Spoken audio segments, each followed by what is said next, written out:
नमस्कार सार माने बर्तमान आम चाइल्ड डेभलपमेंट पढ़ा गजर यूनिट 2 शिक्षण पार्ट 1 पढ़ा जाऊँगी। अर्थ प्रस्तुति भावे शिक्षण और ज्ञान संरचना उपक्रम। मनुष्य मानक मनरे एक धारणा अच्छी जे लोक मानकर मस्तिष्क होउची तथ्यर भंडार घर बा संग्रहागार। यही भंडार घर बा संग्रहागार को तथ्य द्वारा परिपूर्ण करने होउची शिक्षणर उद्देश्य। अन्य अर्थर विचार कले जो प्रक्रिया रे व्यक्ति तथा तथ्य ग्रहण करे बा ज्ञान आहरण करे से प्रक्रिया को शिक्षण कहुए। अन्य अर्थरे कहवाकू गले बही पढ़ा लेखालेखी करवा संख्याक चिन्हवा गाणितिक पद्धति को जाना विभिन्न कौशल शिक्षा करवा तथा विभिन्न मनोवृत्ति शिक्षा करने को शिक्षण कहुए। किंतु शिक्षणर अर्थ जे केवल ज्ञान आहरण करवा पाठ पढ़ा पढ़ी लेखालेखी करवा तथा गाणितिक पद्धति शिक्षा करवा कहवाटा ठीक नुहे। जदि जड़े शिक्षार्थी अर्जित ज्ञान को वास्तव जीवन में प्रयोग कर न पारिला बा सही ज्ञान कौशल तथा मनोवृत्ति शिक्षा फल तार आचरण में और कार्यधारा रे कौन सी परिवर्तन न आसला तेबे सही शिक्षण को प्रकृत शिक्षण कहुना। शिक्षण एक निरवच्छिन्न प्रक्रिया जहाँकि जन्म ठारू मृत्यु पर्यंत लगी रही थाए। शिशु जेतिकी बढ़िया को लगे तार व्यवहार रे सेतिकी परिवर्तन घटे। शारीरिक विकास संगे संगे तार मानसिक आवेगिक और सामाजिक व्यवहार रे परिवर्तन घटी थाए। यही परिवर्तन अनुभूति और शिक्षण द्वारा से नूतन परिवेश सह उपयोजन करने सक्षम होता है। अन्य अर्थरे कहवाकू गले शिक्षण फल शिक्षार्थी आचरण में आपेक्षिक परिवर्तन होता है। अर्थात शिक्षण संभव हेले शिक्षार्थी ठीक आचरण प्रदर्शन करिपारिबो। शिक्षण फल शिक्षार्थीर आचरण में उन्नति देखा देता है जहाँ अपेक्षाकृत स्थायी होता है। आचरण में यही स्थायी परिवर्तन अनेक शिक्षण प्रक्रिया रे संगठित होता है। अनेक शिक्षण प्रक्रिया अच्छी निम्न से दुईटी गुरुत्वपूर्ण प्रक्रिया अर्थ प्रस्तुत भाव शिक्षण ज्ञान संरचना पंथा आलोचना करा जायछि। अर्थ प्रस्तुति भाव शिक्षण शिक्षक श्रेणी रे पिला माननकु शिखाइबा पाई अनेक गुड़िया कार्यक्रम परिचालना करती।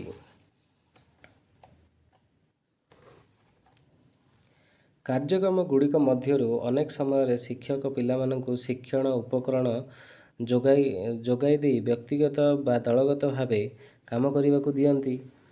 पिला माने सही कार्य गुड़िक करने पाई निजर पूर्व अभिज्ञता को प्रयोग करथांती।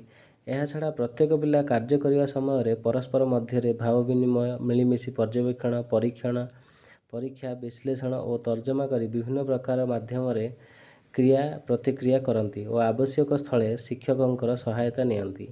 यही भली विभिन्न क्रिया प्रतिक्रिया करी पिला माने निजे निजे अनेक कथा रखती बा यही शिक्षण आधार रे निजर धारणा को पुनः संगठित करती। उपरोक्त आलोचना आम जानिले जे प्रत्येक शिक्षार्थी निजर अनेक पूर्व अभिज्ञता थाए। सेमाने परिवेश सह क्रिया प्रतिक्रिया तथा पर्यवेक्षण परीक्षण परस्पर भाव विनिमय वयस्क लोक सहित कथबार्ता इत्यादि करी नूतन अभिज्ञता हासिल करती। पूर्व अभिज्ञता सह नूतन अभिज्ञता को जोड़ी अनेक कथा शिखि थांती। एहीपरि भाव में शिक्षार्थी मानकर शिक्षण अर्थपूर्ण होता है। एथिरु जानिले पिला माने पूर्व अभिज्ञता को नूतन अभिज्ञता सहित जोड़ी एक अर्थपूर्ण प्रासंगिक परिस्थिति से रखा भल पाती।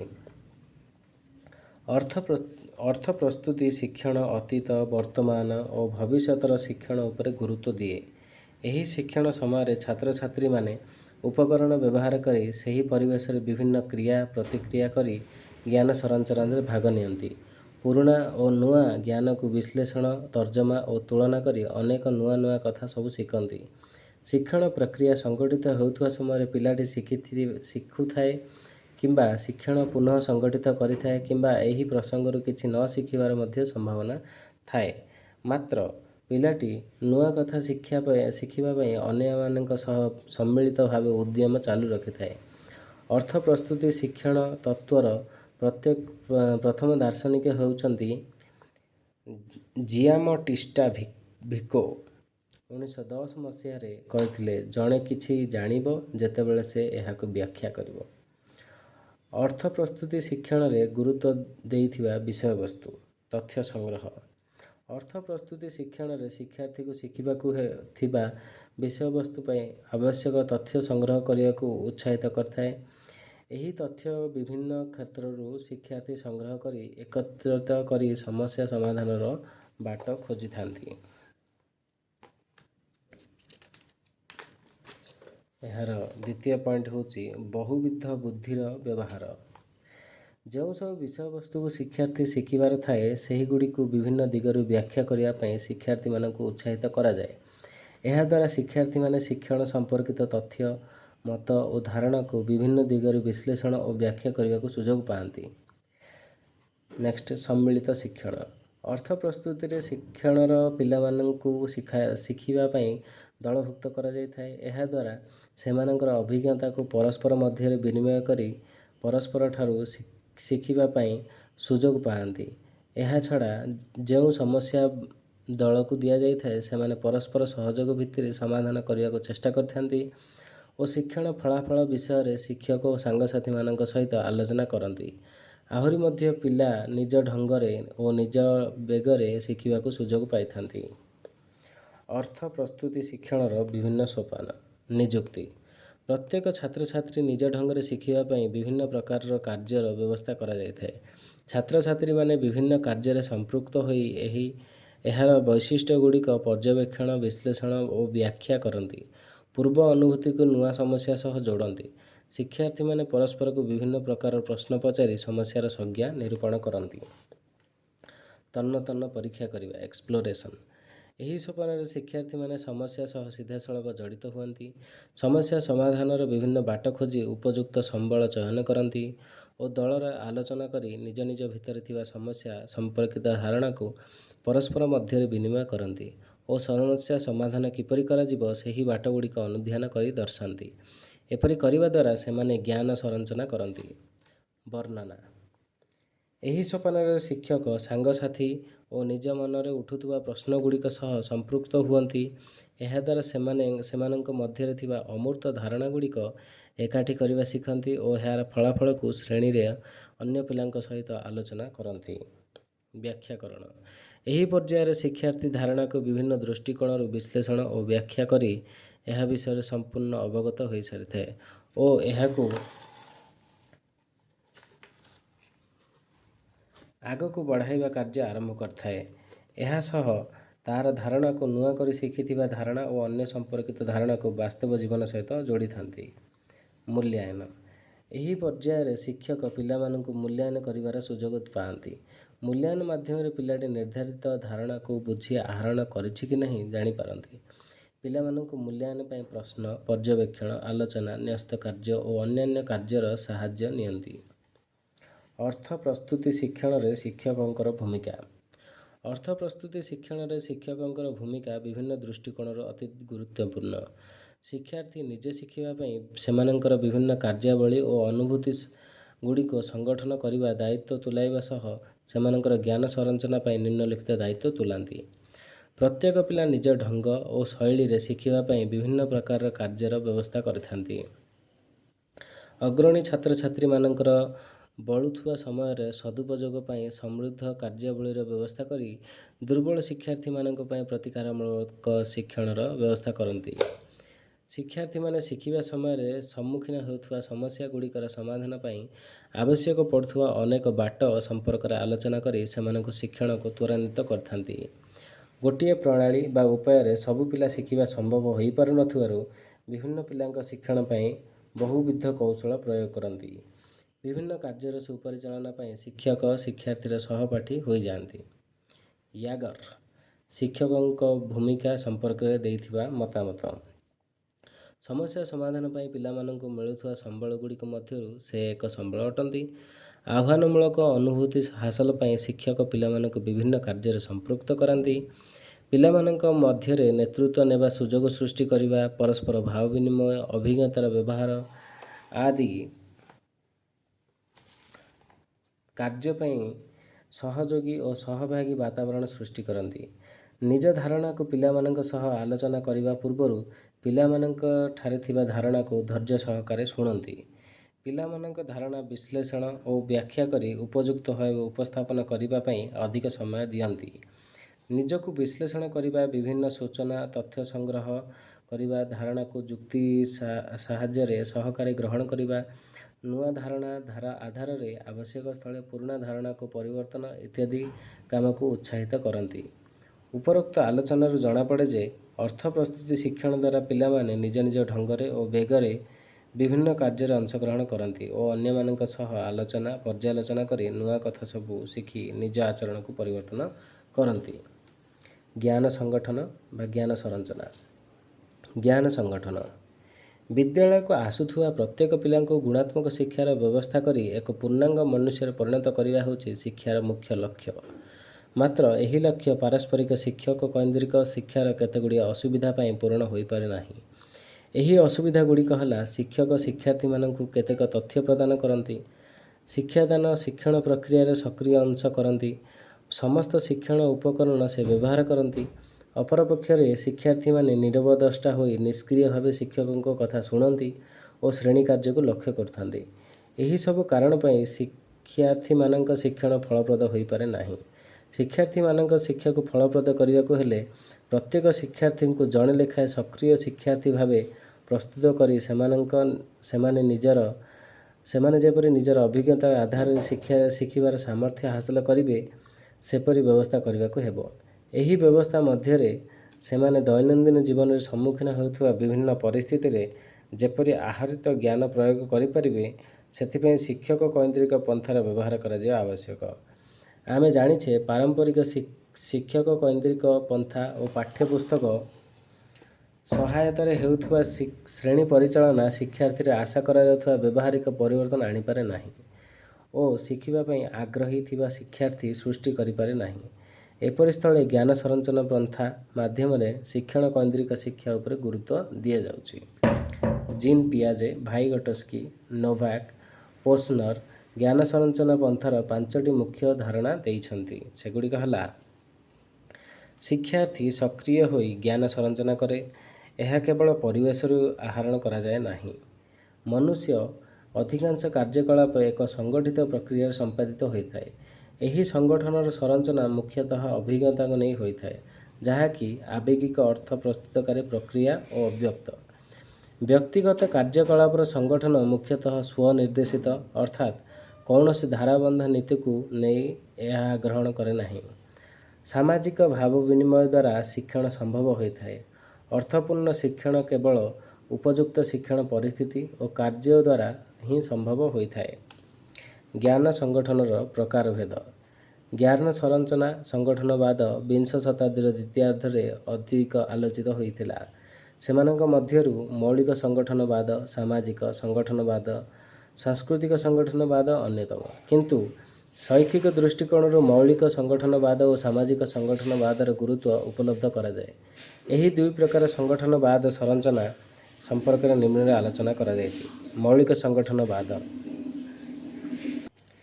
ମୌଳିକ ସଂଗଠନବାଦ ଭନ୍ ଗ୍ଲାସରଫେଲ୍ଡ ମୌଳିକ ସଂଗଠନବାଦର ଜଣେ ମୁଖ୍ୟ ପ୍ରବକ୍ତା ଅଟନ୍ତି। ପିଆଜେଟ୍ର ବୌଦ୍ଧିକ ବିକାଶ ତତ୍ତ୍ୱକୁ ଆଧାର କରି ଗ୍ରାମରଫେଲ୍ଡ ମୌଳିକ ସଂଗଠନବାଦ ସପକ୍ଷରେ ମତବ୍ୟକ୍ତ କରିଥିଲେ। ମୌଳିକ ସଂଗଠନବାଦର ମୁଖ୍ୟ ଧାରଣାଗୁଡ଼ିକ ହେଉଛି, ଶିକ୍ଷାର୍ଥୀ ସକ୍ରିୟ ଭାବେ ବିଭିନ୍ନ କାର୍ଯ୍ୟକଳାପରେ ଅଂଶଗ୍ରହଣ କରି ଜ୍ଞାନ ସଂରଚନା କରେ। ଜାଣିବାକୁ ଆଗ୍ରହୀ ହେବା ଏକ ଉପଯୋଜନାକାରୀ ପ୍ରକ୍ରିୟା, ଯେଉଁଥିରେ ଶିକ୍ଷାର୍ଥୀ ତା'ର ଅଭିଜ୍ଞତାର ପରିବର୍ତ୍ତନ ଆଣିଥାଏ। ବାହାର ଦୁନିଆର ଅଭିଜ୍ଞତାକୁ ନିଜଠାରେ ଥିବା ଅଭିଜ୍ଞତା ସହିତ ସମ୍ପର୍କିତ କରି ତା'ର ଅଭିଜ୍ଞତାର ପୁନର୍ଗଠନ କରିଥାଏ। ପିଆଜେଙ୍କର ଉପଯୋଜନା ପ୍ରକ୍ରିୟାର ମୁଖ୍ୟତଃ ଦୁଇଟି ଦିଗ ଅଛି। ପ୍ରଥମଟି ହେଲା ଅନ୍ତଃଗ୍ରହଣ, ଅର୍ଥାତ୍ ଶିକ୍ଷାର୍ଥୀଠାରେ ଉପଲବ୍ଧ ବା ଜ୍ଞାନ, ଓ ଦ୍ୱିତୀୟଟି ହେଲା ପ୍ରୟୋଜନ ଅନୁଯାୟୀ ପରିବର୍ତ୍ତନ, ଅର୍ଥାତ୍ ନୂତନ ଅଭିଜ୍ଞତା ଆଧାରରେ ନିଜର ପୂର୍ବରୁ ଥିବା ଅଭିଜ୍ଞତାର ପରିବର୍ତ୍ତନ। ଏହି ମତବାଦ ଅନୁଯାୟୀ ଶିକ୍ଷାର୍ଥୀର ଥିବା ଅଭିଜ୍ଞତା ସହିତ ନୂତନ ଅଭିଜ୍ଞତା ସମ୍ମିଳିତ ହୋଇ ଜ୍ଞାନ ଗଠନ ସଂରଚନା ହୋଇଥାଏ, ଅର୍ଥାତ୍ ଶିକ୍ଷଣ ଶିକ୍ଷାର୍ଥୀ ଦ୍ୱାରା ପରିଚାଳିତ ଓ ଶିକ୍ଷାର୍ଥୀ ଉପରେ ନିର୍ଭରଶୀଳ। ସାମାଜିକ ସଂଗଠନବାଦ ବିଂଶ ଶତାବ୍ଦୀର 60 ଓ 70 ଦଶକରେ ରୁଷିଆର ମନସ୍ତତ୍ତ୍ୱବିତ୍ ଭାଇଗଟସ୍କିଙ୍କ ଦ୍ୱାରା ସାମାଜିକ ସଂଗଠନବାଦ ତତ୍ତ୍ୱ ଲୋକାଲୋଚନକୁ ଆସିଥିଲା। ଏହି ତତ୍ତ୍ୱ ଅନୁଯାୟୀ ସାମାଜିକ ସଂଗଠନବାଦ ତିନୋଟି ମୁଖ୍ୟ ଧାରଣା ଉପରେ ପର୍ଯ୍ୟବେସିତ, ଯଥା ବାସ୍ତବତା, ଜ୍ଞାନ ଓ ଶିକ୍ଷଣ। ବାସ୍ତବତା ଏହା ଲୋକମାନଙ୍କର ବିଭିନ୍ନ କାର୍ଯ୍ୟକଳାପରୁ ସୃଷ୍ଟି ହୋଇଥାଏ। ସମାଜର ସଦସ୍ୟମାନେ ମିଶି ପୃଥିବୀର ବିଭିନ୍ନ କାର୍ଯ୍ୟକଳାପକୁ ସୃଷ୍ଟି କରିଥାନ୍ତି। ଜ୍ଞାନ ଏହା ମଧ୍ୟ ମନୁଷ୍ୟର ସାମାଜିକ, ସାଂସ୍କୃତିକ ତଥା ଅନ୍ୟାନ୍ୟ କାର୍ଯ୍ୟକଳାପରୁ ସୃଷ୍ଟି ହୋଇଥାଏ। ମନୁଷ୍ୟମାନେ ପରସ୍ପର ସହିତ ଓ ପରିବେଶ ସହିତ ପ୍ରତିକ୍ରିୟା କରି ବିଭିନ୍ନ ପ୍ରକାରର ଅର୍ଥ ସୃଷ୍ଟି କରିଥାନ୍ତି। ଶିକ୍ଷଣ ଶିକ୍ଷଣ ହେଉଛି ଏକ ସାମାଜିକ ପ୍ରକ୍ରିୟା। କେବଳ ବ୍ୟକ୍ତିଗତ ଭାବରେ ବା ନିଷ୍କ୍ରିୟ ପରିସ୍ଥିତିରେ ବା ବାହ୍ୟ ଚାପରେ ଏହା ସଂଗଠିତ ହୋଇନଥାଏ। କେତେଜଣ ବ୍ୟକ୍ତିବିଶେଷ ବିଭିନ୍ନ ସାମାଜିକ କାର୍ଯ୍ୟକଳାପରେ ଭାଗ ନିଅନ୍ତି ବା ଅଂଶଗ୍ରହଣ କରନ୍ତି। ସେହି ପରିସ୍ଥିତିରେ ଅର୍ଥପୂର୍ଣ୍ଣ ଶିକ୍ଷଣ ସମ୍ଭବ ହୋଇଥାଏ। ଭାଇଘଟସ୍କିଙ୍କ ମତରେ ଶିକ୍ଷାର୍ଥୀର ବୌଦ୍ଧିକ ବିକାଶ ମୁଖ୍ୟତଃ ସାମାଜିକ ପରିସ୍ଥିତିରେ ପାରସ୍ପରିକ ଭାବର ଆଦାନ ପ୍ରଦାନ ଉପରେ ନିର୍ଭର କରେ। ଭାଇଘଟସ୍କିଙ୍କ ସଂଗଠନବାଦ ମୁଖ୍ୟତଃ ସାମାଜିକ କ୍ରିୟାକଳାପ ମାଧ୍ୟମରେ ବୌଦ୍ଧିକ ବିକାଶ ବା ଶିକ୍ଷଣ ହୋଇଥାଏ ବୋଲି ମତ ଦିଏ।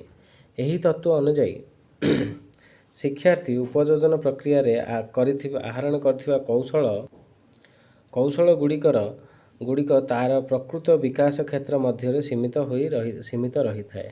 ଏହା ବ୍ୟତୀତ ସାଙ୍ଗସାଥି, ଶିକ୍ଷକ ଓ ଅନ୍ୟମାନଙ୍କ ସହାୟତାରେ ଆହରିତ ଅଭିଜ୍ଞତାଗୁଡ଼ିକ ତାର ପ୍ରତିବେଶ ଶିକ୍ଷଣ କ୍ଷେତ୍ରକୁ ବିସ୍ତାରିତ ହୋଇଥାଏ। ଅର୍ଥାତ୍ ଅନ୍ୟମାନଙ୍କ ସହାୟତାରେ କାର୍ଯ୍ୟ କରିବା ଦ୍ୱାରା ଶିକ୍ଷାର୍ଥୀ ଶିକ୍ଷଣ କ୍ଷମତା ସାମର୍ଥ୍ୟ ବୃଦ୍ଧି ପାଇଥାଏ। ଶିକ୍ଷାର୍ଥୀଙ୍କର ସମସ୍ୟା ସମାଧାନର କୌଶଳ ତିନି ପ୍ରକାର ହୋଇଥାଏ।